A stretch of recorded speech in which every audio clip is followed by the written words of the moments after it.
एकच लक्ष विधानसभा क्षेत्र हे ब्रीदवाक्य घेऊन लोकसभेच्या निवडणुकीच्या नंतर विधानसभेच्या पार्श्वभूमीवर राष्ट्रवादी काँग्रेस पक्षाचं संघटन मजबूत करावं या हेतूने जो राज्यव्यापी दौरा सुरू केला त्याची सुरुवात काल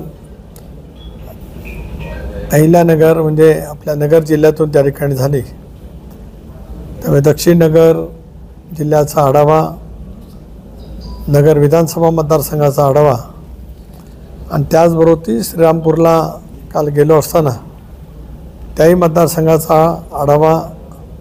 दीर्घकाळ त्या ठिकाणी मी आघाडीमध्ये असल्यामुळे राष्ट्रवादी काँग्रेस पक्षाला फारशी संधी त्या ठिकाणी कधी मिळाली नव्हती, परंतु थेट नगराध्यक्षाच्या निमित्ताने अनुताई चांगला मताधिक्याने निवडून आल्या होत्या। तिथेही संवाद केला आणि आज कोपरगाव आणि मग अकोले विधानसभा मतदारसंघाचा आम्ही आढावा त्या ठिकाणी घेणार आहोत। निवडणुकीच्या निकालाची पार्श्वभूमी सर्वांच्या समोर त्या ठिकाणी आहेच। या निवडणुकीमध्ये महायुतीला आम्हाला अपेक्षित इतकं यश मिळालं नाही हे आम्हाला सर्वांनाच त्याची जाणीव आहे आणि महाराष्ट्रातल्या जनतेने दिलेला कौल महायुतीने आणि आम्ही सर्वांनी म्हणून त्या ठिकाणी स्वीकारलेला आहे। लोकसभेची प्रत्येक निवडणूक ही वेगवेगळं परिमाण घेऊन येत असते आणि विधानसभेच्या निवडणुकीमध्ये सुद्धा लोकसभेपेक्षा वेगळे प्रश्न त्या ठिकाणी असतात। प्रामुख्याने एक लक्षामध्ये आलं की शेतकऱ्यांच्या दृष्टिकोनातून जे काही निर्णय आज तमाम शेतकऱ्यांना अभिप्रेत आहेत त्यामध्ये प्रामुख्याने कांदा उत्पादक, सोयाबीन उत्पादक, कापूस उत्पादक या शेतकऱ्यांच्या तीव्र भावना आणि मग दूध उत्पादक शेतकरीसुद्धा मोठ्या प्रमाणावरती आहे। यांच्या एक भावना सरकारच्याकडे खूप मोठ्या प्रमाणावरती आहेत। संविधानाच्या बद्दलचा केलेला अपप्रचार महाराष्ट्रात आणि देशामध्ये कमी जागा मिळण्याचं ते कारण त्या ठिकाणी आहे। कारण आंबेडकरी चळवळ आणि आदिवासी बांधव केवळ हे नॅरेटिव्ह त्यांच्या मनामध्ये इतक्या खोलवरपणाने रुजवण्यामध्ये विरोधक यशस्वी झाले की त्यांच्या मनामध्ये असलेला शासनकता दूर करण्यामध्ये आम्हाला काही यश मिळू शकलं नाही। अल्पसंख्याक घटकसुद्धा आमच्यापासून दूर गेला आणि या साऱ्याचा परिणाम अपेक्षित असलेल्या जागा त्या ठिकाणी मिळाल्या नाहीत। महाराष्ट्रामध्ये आता विधानसभेच्या निवडणुका आहेत, ज्या काही उणिवा लोकसभेच्या प्रचाराच्या निमित्ताने राहिल्या, महायुतीच्या घटक पक्षांच्या जागा निश्चित करण्यापर्यंत आणि उमेदवारी घोषित करायला सुद्धा यावेळेला कमालीचा उशीर झाला। कमी जागा मिळण्याचं ते सुद्धा एक कारण आहे असं माझं स्वच्छपणाचं मत त्या ठिकाणी आहे। त्यामुळे या सगळ्या उणिवा दूर करून आगामी येणाऱ्या विधानसभेच्या निवडणुकीला सामोरं जाणं हे उद्दिष्ट महायुतीने ठेवलेलं आहे। अशा वेळेला दादांच्या नेतृत्वाखाली आम्ही जो निर्णय लोकशाहीच्या माध्यमातून स्वर्गीय चव्हाण साहेबांच्या विचारधारेतून जो घेतला त्याला अधिक गती कशी देता येईल, त्याला मजबूती आम्हाला आणायचं आहे। त्या दृष्टिकोनातूनच एकच लक्ष विधानसभा क्षेत्र हे ब्रीदवाक्य घेऊन आम्ही सगळेजण कामाला लागलेलो आहोत। लोकसभेच्या निवडणुकीच्या नंतर पक्षाच्या सर्वच आमदारांची बैठक आम्ही बोलवली, पक्षाच्या पदाधिकाऱ्यांची सुद्धा बैठक आम्ही बोलवली, पक्षाचा वर्धापन दिन सुद्धा आम्ही फार मोठ्या प्रमाणावरती साजरा केला।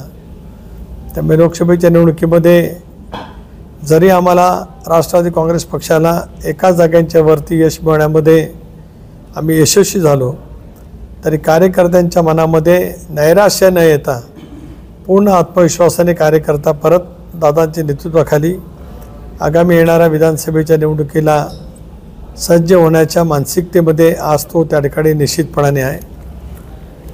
काही निर्णय सरकारच्या माध्यमातून सुद्धा करावे लागतील, प्रामुख्याने शेतकऱ्यांच्या हिताच्या दृष्टिकोनातून निर्णय करावा लागेल। 50% लोकसंख्या असलेल्या महिला भगिनींच्या दृष्टिकोनातून सुद्धा काही नवीन धोरण, काही नवीन निर्णय त्या ठिकाणी करावे लागतील। बेरोजगारांची संख्या मोठ्या प्रमाणावरती वाढते आहे, त्यामुळे बेरोजगारांच्यासाठी सुद्धा काही योजना राज्य सरकारने कराव्यात अशी राष्ट्रवादी काँग्रेस पक्षाच्या वतीने आमची मागणी आहे। केंद्र सरकारकडे सुद्धा मधल्या कालावधीमध्ये आम्ही सर्व सहकारी दिल्लीमध्ये असताना माननीय पंतप्रधान महोदयांशी चर्चा झाली। केंद्रीय गृहमंत्री अमितभाई शाह यांच्याजवळ चर्चा केली आणि विशेष करून कांदा निर्यातीचं धोरण असेल किंवा सोयाबीन कापूस या संदर्भामध्ये किमान आधारभूत किंमत आणि त्याची नॅफेडच्या मार्फतची खरेदी असेल या दृष्टिकोनातून सुद्धा आम्ही चर्चा त्या ठिकाणी केली आणि आम्हाला विश्वास आहे की एक 100 दिवसाचा रोडमॅप माननीय पंतप्रधान महोदयांनी जो आखलेला आहे, लोकसभेचं सुद्धा अधिवेशन आता 24 तारखेला सुरू होतं आहे. पहिले 2 दिवस नवनिर्वाचित लोकसभा सदस्यांचं शपथ होईल, तिसऱ्या दिवशी काही राहिलेली शपथ आणि लोकसभा अध्यक्षांची निवड होईल आणि मग शासकीय कामकाज ज्यावेळेला सुरू होईल त्यावेळेला आम्हाला अपेक्षित आहे की शेतकऱ्यांच्या दृष्टिकोनातून सुद्धा भारत सरकारच्या वतीने, केंद्र सरकारच्या वतीने काही चांगली धोरण, काही चांगले निर्णय त्या ठिकाणी आम्ही अपेक्षित करून त्या ठिकाणी आहोत. या सगळ्या पार्श्वभूमीवरती संघटनांची मजबूतीकरण करणं हे आमच्या दृष्टिकोनातून महत्त्वाचं काम त्या ठिकाणी आहे. खरं तर निवडणुकीच्या निकालाच्या नंतर वेगवेगळे प्रवाह पक्षाच्याबद्दल निर्माण करण्याचा प्रयत्न जाणीवपूर्वक खूप आमच्यावरती प्रेम करणारी माणसं आहेत, हितचिंतक खूप आहेत. त्यामुळे केवळ अजितदादांना आणि पक्षाला लक्ष करणं, राष्ट्रवादीला हेच ज्यांचं उद्दिष्ट ठेवून जे काही काम करतायत वर्षभर ते या साऱ्याला गती देण्याचा प्रयत्न करतात. राष्ट्रवादी काँग्रेस पक्षाचे आमदार इकडे आहेत तिकडे आहेत असं सुद्धा काही बालिशपणाचं वक्तव्य करणारे नेते आज महाराष्ट्राच्या राजकारणात नव्याने उदयाला आलेले आहेत. राष्ट्रवादी काँग्रेस पक्षाचा कोणी आमदार कुठेही संपर्कात नाही. याउलट त्यांचं घर जे जळतं आहे त्याची त्यांनी काळजी घ्यावी. आता याच नगरच्या वर्धापन दिनाच्या निमित्ताने प्रदेशाध्यक्षांच्या बद्दलचे वाभाडे काढण्याची वक्तव्य जे काही केली गेली ती त्या ठिकाणी पाहायला मिळाली नसती. त्यांचं त्यांनी बघावं, पण आमच्याकडे डोकवत असतानाच आमच्याबद्दलच्या साशंकतेचे वातावरण करण्याचं अपप्रचार जो केला जात आहे तो त्यांनी थांबवावा, एवढंच मला त्यांना या ठिकाणी या निमित्ताने सूचित करायचं आहे. पक्ष म्हणून आम्ही मजबूतीने आता सामोरं जात आहोत, महायुती म्हणून सुद्धा जात आहोत. त्याच्यामुळे आगामी येणाऱ्या निवडणुकीच्यामध्ये चांगल्यापैकीचं यश दादांच्या नेतृत्वाखाली राष्ट्रवादी काँग्रेस पक्षाला मिळेल आणि सहमतीने आणि एकत्रितपणाने निवडणुका लढत असल्यामुळे विधानसभेमध्ये सुद्धा आम्हाला त्या ठिकाणी चांगलं यश, आज जेवढा बहुमताने महायुती सत्तेवरती आहे तेवढ्या बहुमताने आम्ही त्या ठिकाणी लक्ष करू शकतो. नगर जिल्ह्यातील दोन्ही लोकसभा मतदारसंघाचा थोडाफार आढावा घेतला. आज शिर्डीचं बैठक आहे, नंतर अकोल्याला जाणार आहे. अकोल्याला आमचे आमदार त्या ठिकाणी आहेत, डॉक्टर किरण लामटे. त्याही मतदारसंघामध्ये महायुती पिछाडीवरती राहिली, त्याची कारणं आम्ही शोधून घेण्याचा प्रयत्न करणार आहोत. आणि पुन्हा एकदा नगर जिल्ह्यामध्ये सुद्धा राष्ट्रवादी काँग्रेस पक्षाचं प्राबल्य आहेच, जनाधारही मोठा आहे. पण काही उणेवा दूर करत निवडणुकीला सामोरं जाण्याच्या दृष्टीकोनातून कार्यकर्त्यांचं मनोगत समजून घेणं, त्यांच्या भावना समजून घेणं, त्यांच्या काही सूचना असतील त्या प्रदेश पातळीवरती राज्य सरकारकडनं त्याची अंमलबजावणी करणं, या हेतूनेच आजचा हा दौरा या ठिकाणी आहे. माझ्या या आजच्या भेटीमागचा हेतू मी आपल्या सर्वांच्या समोर विशद केला. आपल्याला काय मोकळेपणाने संवाद करायचा असेल तर आपण करावा अशी विनंती आहे. तुम्ही म्हटलं की लोकसभेला जागा वाटप उशिरा झालं म्हणून अनेक ठिकाणी पराभव पत्करावा लागला. आपण आता बघितलं तर आघाडीचं जवळपास जागा वाटपाचा फॉर्म्युला ठरला आहे. आता महाविकास आघाडीचा ठरला आहे की नाही मला माहीत नाही, कारण काल परवा नाना पटोले 150 म्हणाले, राष्ट्रवादीचे काही नेते 100 म्हणतात आणि मग शिवसेना 288 म्हणते. म्हणजे कदाचित महाराष्ट्रात 500च्या जागा विधानसभेच्या झाल्यात की काय मला माहीत नाही. म्हणजे मी महाविकास आघाडीचं सांगतो आहे. महायुती म्हणून आम्ही अजून चर्चेला बसलो नाही आहोत, परंतु पंतप्रधान महोदयांच्या आणि मंत्रिमंडळाच्या शपथ ग्रहणाच्या निमित्ताने आम्ही सगळेजण दिल्लीमध्ये होतो. त्याला मुख्यमंत्री, दोन्ही उपमुख्यमंत्री, प्रदेशाध्यक्ष म्हणून मी अशी आम्ही प्रदीर्घ चर्चा त्या ठिकाणी केली. काल भाजपच्या सुद्धा कोर ग्रुपची बैठक त्या ठिकाणी झाली. त्यामुळे येत्या 15-20 दिवसात एक तर राज्य पातळीवरती समन्वय करणं, एक धोरण नक्की करणं जागा वाटपाचं, हे आम्ही निश्चित त्या ठिकाणी करू. पण राष्ट्रवादी काँग्रेस पक्षाचे 53 आमदार आहेत. 53 म्हणजे जे घड्याळच्या चिन्हावरती निवडून आले, 43 आमच्यासोबत आहेत. ते जागा बेस ठरूनच पुढचं सूत्र चालू राहील. नाशिक शिक्षक मतदारसंघामध्ये तिथले जे ठाकरे गटाचे उमेदवार आहेत संदीप गुळवे यांना झिरवळांनी जाहीर पाठिंबा जाहीर केला आहे आणि त्यांच्या वाढदिवसाच्या बॅनरवर देखील शरद पवारांचे फोटो दिसत आहेत. त्यामुळे नरेंद्र झिरवळ नेमकं कोणाचे असा प्रश्न नाही. झिरवळांच्या वाढदिवसाचे फोटो त्यांच्या इथं चिंतकांनी जर काय केले असतील आणि त्याच्यात पवारसाहेबांचा फोटो आमच्या सर्वांचे नेते म्हणून जर काही त्यांनी टाकला असेल तर त्याच्यात काय मी गैर मानत नाही. पण एक बाब नक्की आहे की पवारसाहेबांनीच फोटो लावण्यास मनाई केले किंवा न्यायालयात जाणार असं सांगितलं की सर्वोच्च न्यायालयामध्ये जे पिटिशन आहे त्याच्यामध्ये सुद्धा फोटोचा वापर आमच्याकडनं होतो हे सर्वोच्च न्यायालयामध्ये सुद्धा त्या ठिकाणी सांगण्यात आलं. त्याच्यामुळे त्या वापराच्या फोटो वापराच्या बाबतीमध्ये सुद्धा या सगळ्या कायद्याच्या कसोटीवरती वापरला जावा असं म्हणणं राहील. त्यांनी गुळवेंना पाठिंबा दिल्याचं मला ज्ञात नाही. असेल तर मी झिरवळांशी नक्की या बाबतीमध्ये बोलेन. माढा मतदारसंघामध्ये राष्ट्रवादीने काम केलं नाही त्याच्यामुळं आता आम्ही राष्ट्रवादीचं काम करणार नाही असं धैर्यशील कदम म्हणताय. नाही, धैर्यशील कदम कोण मला माहीत नाही आणि ते जिल्हा स्तरावरचे काही कार्यकर्ते असतील कोणा पक्षाचे याची मला माहीत नाही. जोपर्यंत प्रदेश पातळीवरचं भारतीय जनता पक्षाचा नेता कोण त्या संदर्भात बोलत नाही तोपर्यंत या विषयावरती मी काय भाष्य करू इच्छित नाही. अजित पवारांना भाजप जर टार्गेट करत असेल तर आम्हाला वेगळा विचार करावा लागेल असं अमोल मिटकरी म्हणतात. त्यामुळे आता विधानसभेमध्ये असं काही वेगळा विचार तुमचा पक्ष करणार? भारतीय जनता पक्ष अजितदादांना टार्गेट करत नाही. काही हितशत्रू या बाबतीमध्ये जाणीवपूर्वक त्या बातम्या प्रसारित करण्याचा प्रयत्न करत आहेत. आपण जर काही सरळपणाने पाहिलं तर आज विदर्भामध्ये आज महायुतीला कमी जागा आल्या. फार जनाधार विदर्भामध्ये राष्ट्रवादी काँग्रेस पक्षाचा नाही किंवा त्या ठिकाणी आमचे जे आमदार आहेत त्या आमदारांच्या मतदारसंघामध्ये महायुतीच्या उमेदवारांना मताधिक्य मिळालं. मराठवाड्यामध्ये आज आपण पाहिलं तर बीडमध्ये राष्ट्रवादी काँग्रेस पक्षाचे आमदार असतील, लातूरमध्ये असतील, तिथे महायुतीच्या आमदारांना त्या ठिकाणी मताधिक्य मिळालेलं आहे. त्यामुळे आपण जे म्हणतायत ते जाणीवपूर्वक दादांना आणि पक्षाला कमीपणा कसा येईल, संभ्रम कसा निर्माण करता येईल, युतीमध्ये कसा करता येईल या हेतूने जी काही मंडळी फक्त याच कामासाठी नेमलेली आहेत समोरच्यांच्याकडून त्यांच्याकडनं हा अपप्रचार चालू आहे. अमोल मिटकरीला मी बोलेन. अमोल मिटकरींच्या जवळ मला या विषयावरती बोलावं लागेल. त्यांनी पूर्णपणाने माहिती घेऊनच या विषयावरती बोललं पाहिजे असं माझ्या त्यांना सूचना आहेत. दादांसोबत नाही तर राष्ट्रवादी सोबत आहे असं भुजबळ एका चॅनलच्या मुलाखतीमध्ये म्हटलंय. कुठेतरी त्यातनं नाराजी दिसते. सर, राष्ट्रवादी काँग्रेस पक्ष आमचा परिवार आहे. आमच्या परिवाराचे प्रमुख अजितदादा आहेत. भुजबळ साहेबसुद्धा परिवारातील एक ज्येष्ठ घटक आहेत. भुजबळ आहेत, आमचे नेते आहेत. मात्र या वाक्याचा अर्थ नेमका काय समजायचा? मी दादांसोबत नाही तर मी राष्ट्रवादी सोबत. नेमकं हे विधान करण्याची वेळ भुजबळांवर का आली?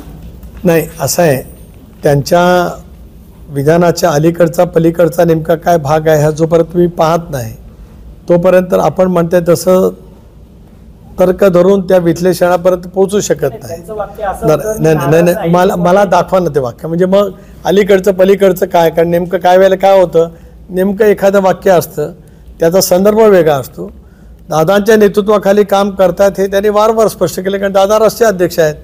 एक पक्ष ज्या वेळेला चालत असतो त्याला पक्षाचे अध्यक्ष हे पक्षाचं नेतृत्व करत असतात. भुजबळ साहेबांना ते मान्य आहेच. आम्ही ज्या वेळेला एकत्रितपणाने सामुदायिक निर्णय घेतला त्याला आम्ही एकमताने अजितदादांची राष्ट्रवादी काँग्रेसचे राष्ट्रीय अध्यक्ष म्हणून निवड केली. त्यामुळे त्यांच्या मनामध्ये त्याच्याबद्दलचं बिलकुल काही नाही. ते नेत्यांच्याही सोबत आहेत, पक्षाच्या सोबत आहेत आणि त्यांच्या नेतृत्वाखाली आम्हाला विधानसभा लढवायची आहेत म्हणजे भुजबळांच्या. एनडीएचे अनेक खासदार संपर्कात असल्याचं राहुल गांधी म्हणतात आणि लवकरच केंद्रात सरकार पोहोचेल. अलीकडच्या कालावधीमध्ये इंडिया आघाडी करण्यात चांगले नवीन विनोद ऐकायला मिळत आहेत आणि राहुल गांधींच्या तोंडून ऐकायला मिळणं हा सुद्धा एक आनंद आहे. एनडीएचे आमदार त्यांच्या संपर्कात आहे हा विनोद आहे असं माझं ठाम म्हणणं आहे आणि ते आम्ही त्याचा आनंद घेतो. तो मी म्हणतो अधिकृत आय मीन टू से, मी जे म्हणतोय ते त्याला सैद्धांतिक आधार घेऊन मी बोलतोय. आज शिवसेनेचा वर्धापन दिन साजरा होतोय. शिंदे आणि ठाकरे साजरा करत आहेत आणि ठाकरे असं म्हणतात की ही निष्ठावान सैनिकांचा वर्धापन दिन आहे. असं आहे, प्रत्येकजण तसं दावा करणारच. जसं आम्ही 10 तारखेला आम्ही वर्धापन दिन साजरा केला. निवडणूक आयोगाने सुद्धा या संदर्भामध्ये शिक्कामोर्तब केलेला आहे. पण तरीसुद्धा आपापल्या पक्षाच्या वतीमध्ये प्रत्येकाला मत मांडण्याचा अधिकार आहे आणि जिथे पक्षात फारक दोन ज्या वेळेला संघटना उभ्या राहतात त्याला परस्परांच्या वरती काही बोलणं हे स्वाभाविक त्या ठिकाणी राहू शकतं. लोकसभेमध्ये राष्ट्रवादीला जे अपयश मिळाले त्याचा परिणाम आगामी विधानसभेत तिकीट वाटप करताना होणार आहे. बघा, लोकसभेमध्ये आम्हाला जागा मिळाल्या 4. 5वी जागा मिळाली होती परभणीची. ती जागा राजेश विटेकर हे आम्ही उमेदवार नक्की केले होते. राष्ट्रवादी काँग्रेस पक्ष म्हणून लढलो असतो तरी आम्हाला त्या ठिकाणी आम्ही कडवी लढत देऊ शकलो असतो. रासपचे उमेदवार जानकर साहेबांना आम्ही ती जागा सोडली. सर्वांनी म्हणून त्यांच्यासाठी प्रयत्न केले पण त्या ठिकाणी दुर्दैवाने काही यश मिळू शकलं नाही, कारण मराठवाड्यातल्या लोकसभेच्या निवडणुकीचं समीकरणच दुर्दैवाने वेगळं झालं की जे महाराष्ट्राच्या हिताच्या दृष्टीतून योग्य नाही. हा एक भाग. राष्ट्रवादी काँग्रेस पक्षाला 4 जागा मिळाल्या. मी कालही सांगितलं आणि आत्ताही आपल्या पुढे नम्रपणे सांगतो की ज्यावेळेला निवडणूक पूर्व राजकीय पक्षांची युती किंवा आघाडी होत असते त्यावेळेला सिटिंग जागेचं एक परिमाण असतं. 19 सालामध्ये शिवसेना भारतीय जनता पक्ष एकत्रित लढले होते. राष्ट्रवादी काँग्रेस आणि काही मित्रपक्ष एकत्रित आम्ही लढलो होतो. त्यावेळेला राष्ट्रवादीला 4 जागा मिळाल्या.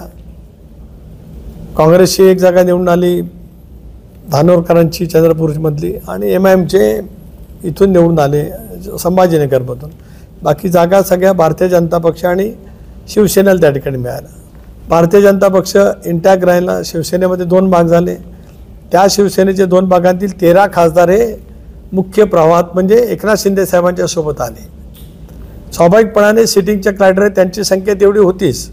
राष्ट्रवादी काँग्रेस पक्ष सिटिंग म्हणून 4 किंवा अधिकृत सिटिंग म्हटलं तर मी 1च, तरी आम्हाला 4 जागा मिळाल्या. त्याच्यात आम्हाला यश कमी मिळालं, आम्ही मान्य केलं. आम्हाला अपेक्षित यश होतं बारामतीमध्ये सुद्धा. स्वाभाविक शिरूर आणि धाराशिवमध्ये आम्ही कडवी लढत देऊ असं आम्हाला सर्वांना वाटत होतं, परंतु काही वेगळी राजकीय समीकरणं घडली, थोडीशी सहानुभूती तयार झाली, अशी काय त्या गोष्टीची कारणं आहेत.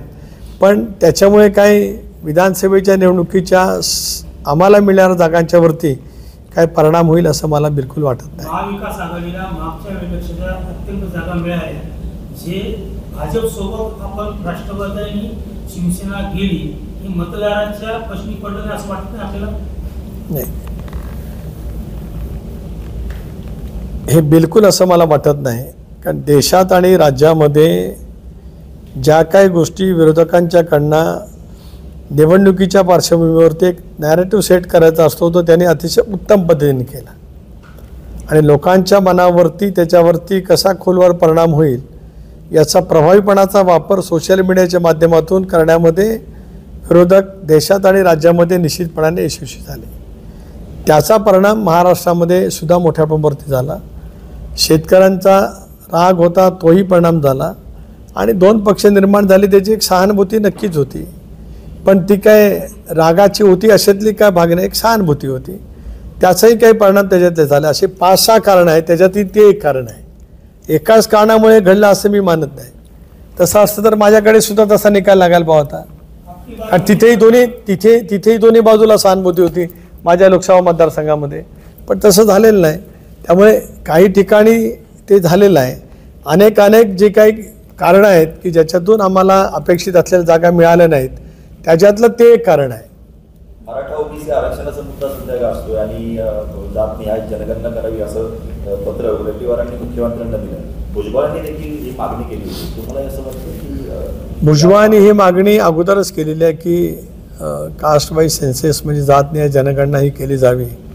मला असंही वाटतं की तशी ती केली जावी, कारण काही राज्यांच्यामध्ये केली गेले, पण भारत सरकारने सुद्धा जर काही करण्याचा प्रयत्न केला, अर्थात त्याचे वेगवेगळे कंगोरे आहेत त्याला, कारण शेवटी एखादी बाजू अशी आहे त्याला दुसरी बाजू त्या ठिकाणी आहे. भारत सरकारला त्याच्या संदर्भातला विचार करताना एक कॉन्शियस निर्णय घ्यावा लागेल. राज्य सरकार काही जनगणना करत नाही, कारण जनगणना करण्याचा अधिकार हा भारत सरकारला त्या ठिकाणी आहे, परंतु चर्चांती या संदर्भातला निर्णय करता येईल. हा प्रश्न सोडवण्यासाठी ओबीसी आरक्षण वाढवलं गेलं पाहिजे असं बच्चू कडूंना वाटतंय आणि ते जरांगी आणि भुजबळांनी एकत्र यावं आणि आरक्षण वाढवण्यासाठी प्रयत्न करावा असं ते म्हणतात. ओबीसी आरक्षण नाही, आरक्षणाची टक्केवारी वाढवावी. ओबीसी आरक्षण नाही, त्यांनी जे म्हटलं असेल असं म्हणायला पाहिजे की 50% सीमित आरक्षण आहे, ती मर्यादा वाढवली जावी म्हणजे मग ते होऊ शकतं. पण आज आपण पाहिलं तर सकल मराठा समाजाला सुद्धा 10% आरक्षण विद्यमान सरकारने दिले. ठीक आहे, त्याला आव्हान देण्यात आलं उच्च न्यायालयामध्ये, त्याच्याबद्दलची जी काही स्पष्टीकरण, कारण मागच्या आरक्षण देवेंद्र फडणवीस सरकारने जे दिलं होतं सर्वोच्च न्यायालयाने जे रद्दबदल केलं त्यावेळेला त्यांनी ज्या काही त्रुटी काढलेल्या होत्या त्या सगळ्या त्रुटी दूर करत एकनाथ शिंदेच्या नेतृत्वाखालच्या सरकारने आता आरक्षण दिले. त्यामुळे हे टिकणारं आरक्षण आहे अशी आमची धारणा आहे. न्यायालयामध्ये सर्व कसोटीवरती टिकणारं आरक्षण आहे. पण तरीसुद्धा ओबीसीच्या आरक्षणाला धक्का न लागता मराठा समाजाला आरक्षण दिलं पाहिजे. राष्ट्रवादी काँग्रेस पक्षाची काय राज्यातील सर्वच पक्षाची ती भूमिका आहे. ज्यावेळेला सर्वपक्षीय बैठक मनोज जरांगे पाटलांचं आरक्षण ज्यावेळेला एका विशिष्ट टिपेला गेलं होतं त्याला मुख्यमंत्र्यांनी सर्वपक्षीय बैठक बोलवली होती, ज्याला पवारसाहेब पण उपस्थित होते आणि सगळे राजकीय पक्षाचे नेते उपस्थित होते. त्याला एक स्वच्छ एकमताने ठराव झाला की मराठा समाजाला आरक्षण मिळावं पण ओबीसीच्या आरक्षणाला धक्का न लावता. मात्र जरांगेंचं म्हणणं आहे की आम्हाला हे नकोच आहे वेगळं आरक्षण, आम्हाला ओबीसीतूनच हवं आणि आता सगळे सोयीचाही प्रश्न आहे. त्यासाठी आंदोलन नाही, आता त्याही गोष्टीचा सरकार साकल्याने विचार करत आहे. कारण मराठा समाजाला आरक्षण मिळालं पाहिजे अशी मूळ मागणी.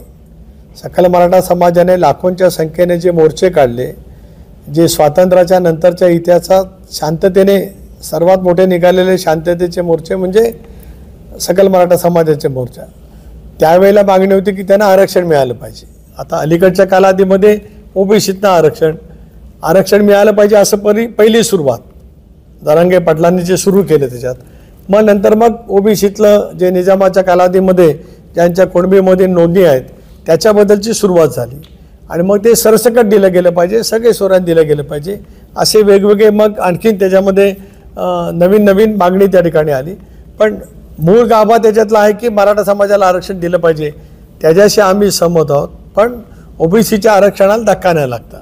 त्याच्यामुळे आता ह्या ज्या काही मागण्या आहेत, कारण मग ओबीसीचं पण आंदोलन एक सुरू आहे आणि एक स्वाभाविक आहे की सर्वच राजकीय पक्षांनी राज्यातल्या प्रमुख राजकीय पक्षांनी एक बाब नक्कीच एकमताने ठरवलेली आहे की ओबीसीच्या आरक्षणाला धक्का न लागता मराठा समाजाला आरक्षण मिळालं पाहिजे. आता याच्यातून मार्ग कसा काढायचा सरकार काढेल. साहेब, आपण म्हटलं की भारतीय जनता पार्टीकडून राष्ट्रवादी अजित पवार गटाला टार्गेट केलं जात नाही, मात्र लोकसभा निवडणुकीचं पराभवाचं जे खापर आहे ते राष्ट्रवादीवर फोडलं जात आहे. याचं स्पष्टता म्हणजे राष्ट्रवादीचं RSSचं जे मुखपत्र आहे त्यातून ही सगळं सांगितलं. एक असं आहे की RSSच्या मुखपत्रामध्ये जो लेख आला तो लेख जर का तुम्ही पूर्ण वाचला तर केवळ राष्ट्रवादी काँग्रेस पक्षापुरता सीमित त्याच्यात उल्लेख नाही. अनेक गोष्टींचा परामर्श किंवा अनेक गोष्टीच्या बाबतीमध्ये RSSच्या मुखपत्रामध्ये त्यांनी त्या ठिकाणी ते बोललेलं आहेत. RSS एक संस्था अशी आहे की जी स्वातंत्र्यपूर्व कालावधीपासून या देशामध्ये आहे. त्यामुळे त्यांच्या मुखपत्रातून व्यक्त केलेल्या कुठल्याही वक्तव्याशी किंवा लिखाणाबद्दल मी काय या ठिकाणी काय भावना व्यक्त करणार नाही, ते करणं उचित ठरणार नाही. राष्ट्रवादी काँग्रेस पक्षाने NDAमध्ये सहभागी होण्याचा निर्णय कॉन्शियसली घेतला, विचारपूर्वक घेतला. आमच्या मूळ विचारधारेशीच वाटचाल करत आम्ही वाटचाल करणार आहोत. ही भूमिका आम्ही केंद्रीय नेतृत्वाच्या जवळ स्पष्ट करून त्यांनी आम्हाला ते करण्याच्या संदर्भामध्ये परवानगी त्या ठिकाणी दिलेली आहे. आणि या लोकसभेच्या निवडणुकीनंतर ज्या वेळेला आम्ही दिल्लीमध्ये केंद्रीय नेतृत्वाला भेटलो त्यावेळेला त्यांच्याकडे कधी अशा पद्धतीचं त्यांना जाणवल्याचं आम्हाला कधी भावलं नाही. त्यामुळे एक नक्की आहे की ठीक आहे त्याने लिहिलं असेल पण त्याच्यात अनेक कारणांची मीमांसा आहे, पण त्या बाबतीमध्ये मी काय बोलणार नाही. लोकसभेमध्ये मोदींच्या नावावर मतं मागितली गेली, मात्र मोदींवरचा जनतेचा मतदारांचा भरोसा कमी झाला आहे, हे एकंदरीत निकालावरून लक्षात येते असं वाटतं आपल्याला. असं आहे की संख्याबळाचा विचार करत असताना प्रत्येकजण अशापैकी विचारमिम्मा असा करू शकतं. कारण मागच्या वेळेचं संख्याबळ अधिक होतं, संख्याबळ यावेळेला कमी झालं आहे. पण हे संख्याबळ कमी झालं याचा अर्थ मोदी साहेबांच्यावरचा विश्वास कमी झाला असं मी मानत नाही. तो विश्वास कमी झाला असता तर इंडिया आघाडी जे म्हणत होती त्याप्रमाणे त्यांचं बहुमत आलं असतं. इथे काँग्रेस पक्षाला 3 आकडी जागासुद्धा मिळाल्या नाहीत. जो डांगोरा पिटला गेला, 7-8 हजार किलोमीटरची पदयात्रा काढण्यामध्ये आली, त्याच्यातून खूप काही देशामध्ये वाटचाल होईल असं वाटलं होतं. त्या काँग्रेस पक्षाला 99 जागा मिळाल्या किंवा 99, मागच्या वेळेला 53, त्याच्या आधी 44, ही संख्यासुद्धा आज भाजपला मिळालेल्या जागेच्या आसपास पोचत नाही. ते मोदींच्या नेतृत्वावरचा गैरविश्वास किंवा त्यांचं लोकांच्यामधलं कमी झालं आहे असं मानण्याचं काही कारण नाही. आज साईबाबांचं दर्शन घेऊन आला, काय प्रार्थना साईबाबांकडे केली? साईबाबांकडे हीच प्रार्थना केली की महाराष्ट्रातल्या शेतकऱ्यांना जनतेला सुख सौख्य त्या ठिकाणी लाभावं. आणि महाराष्ट्रातल्या जनतेची सेवा करण्याची संधी आम्हाला पुन्हा मिळावी. शरद पवारांनी म्हटलं की माझं भाग्य आहे की लोकसभा निवडणुकीच्या वेळेस नरेंद्र मोदींनी माझ्यावर टीका केली. 16 सभा घेतल्या, 16 सभेमध्ये त्यांनी माझ्यावर टीका केली आणि हे माझं भाग्य आहे. त्यांनी वेळोवेळी टीका करत होते. पवारसाहेब आमचे ज्येष्ठ नेते आहेत, महाराष्ट्राचे देशाचे दीर्घकाळ ज्येष्ठ नेते आहेत. मी वारंवार स्पष्ट केलं की पवारसाहेबांच्या कुठल्याही त्यांनी व्यक्त केलेल्या भावनांच्या वक्तव्यावरती मी काय मतप्रदर्शन त्या ठिकाणी करणार नाही. कारण तेही राष्ट्रीय नेते आहेत, पंतप्रधान तर राष्ट्रीय नेते आहेत, त्यामुळे त्या विषयावरती मी काय बोलणार नाही. बारामतीतून आता रणसिंग कुंडा विधानसभेचे शरद पवार दौरा करतात विविध भागातला. जे सोबत येतील ते, जे नाही आले ते, मात्र शेतकऱ्यांच्या प्रश्नावर पुन्हा बदल घडवायचा आहे असा विश्वास त्यांनी व्यक्त केला. नाही, मी मगाच सांगितलं, अर्थात गेले 6 दशकं महाराष्ट्राच्या राजकारणात असल्यामुळे शेतकऱ्यांच्या दृष्टिकोनातून पवारसाहेबांनी अनेक वेळेला वेगवेगळे निर्णय जरूर त्या ठिकाणी घेतले. त्यांना शेतीविषयी अधिक रस आहे हे देशातल्या जनतेने निश्चितपणाने पाहिलेलं आहे. किंवा शेती कृषी मालाचं उत्पादन वाढेल कसं याही बाबतीमध्ये धोरणं त्यांनी घेतली. पण त्यांनी बारामतीचा दौरा करणं, बारामतीचं त्यांचं होमटाऊन आहे, पण त्यामुळे आमच्या यशावरती बारामतीमध्ये विधानसभेला काय परिणाम होईल असं मला बिलकुल वाटत नाही. धन्यवाद. थँक्यू. एबीपी माझा, उघडा डोळे बघा नीट.